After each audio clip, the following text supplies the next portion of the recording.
Hello, Titans. This is the morning, afternoon, and evening edition of Titan TV News. I'm Kristen Nimzek. And I'm Michael Gorman, filling in for Connie Margaritas. And this is all the news you need to know. A major blow to anti-war proponents came on February 5th when Senate Republicans blocked a resolution that would have condemned President Bush's plan to send an additional 21,500 troops to Iraq. The vote was 49 to 47, with the Democrats falling 11 short. The vote unsurprisingly fell across party lines, with only 2 Republicans voting for the resolution and only 2 Democrats voting against. 4 senators withheld from voting, including Republican John McCain. Much of the rhetoric dealt with whether the resolution was strong enough. Many senators on both sides of the aisle called the resolution toothless and insignificant. The other side said the resolution showed a sense of disunity and would discourage the troops. Before and after the vote, both parties accused each other of trying to stifle debate about the war, but the failed resolution is far from the only bill about Iraq. Many are already on the docket to be discussed soon. The University of Baltimore recently created a report card to measure how each state is handling the rapidly growing crisis of obesity. The report card was based on efforts to pass obesity control measures at the state level. Overall, 3 states, New York, California, and Tennessee, all got A's, implementing new laws such as New York City recently banning restaurants from using trans fats. 19 states received B's, 19 states received C's, 6 received D's, and 3 received F's.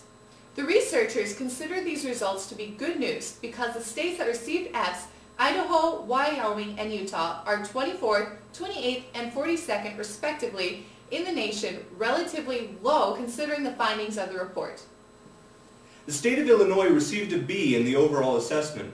In 2003, according to the Department of Health and Human Services, 29% of low-income children between 2 and 5 years of age in Illinois are overweight or at risk of becoming overweight.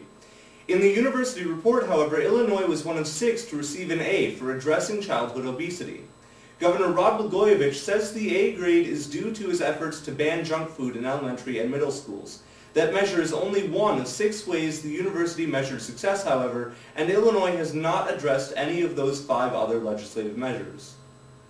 Walmart will face a lawsuit claiming pay discrimination against more than 1 million female U.S. employees after a court approved the action. The original lawsuit was filed in 2001 by 6 women who either worked for Walmart or had done so in the past. The lawsuit only applies to women employed by Walmart since December 26, 1998. The merits of the case have now been upheld twice, which does not bode well for Walmart.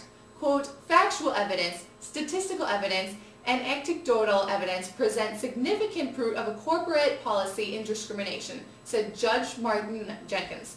Last year, Walmart was ordered to pay at least $70 million in compensation to workers after a court found it had broken the law by not paying staff for working during breaks. A joint U.S. and Iraqi force stormed a neighborhood in Baghdad in what an American military official described as the start for the awaited security operation recently promised by President Bush in Baghdad. Major Robbie Parks said that 2,000 U.S. soldiers are working side by side with soldiers from the 1st and 9th Divisions of the Iraqi Army. The troops searched dozens of homes in and around the neighborhood and confiscated large amounts of weapons. In a contradictory statement, an assistant to Iraqi Prime Minister Nouri al-Maliki denied that this was the start of the new security operation, saying it was a government-ordered limited operation after receiving information that insurgents were hiding in the neighborhood. In a new insider poll from National Journal, it was found that only 13% of Republican congressmen believe that global warming is beyond a reasonable doubt caused by men. This number is down from 23% in April 2006. One of the anonymous comments was, quote, the key phrase is beyond reasonable doubt. 95% of Democrats believed beyond reasonable doubt that the warming is caused by men, though their number is also down from 98% last April. 2% of Democrats believe it is the scientific consensus, though might not believe it in themselves, while 3% of Republicans offered that man was only partially the cause. Meanwhile, the Intergovernmental Panel on Climate Change, a part of the UN, released a short policy report, which is a summary of the full scientific report due in May. The summary bullet-pointed some of the main issues of the real report will address, including a 90% confidence that humans have been a driving factor in climate change. And now a word from the companies we wish were our sponsors.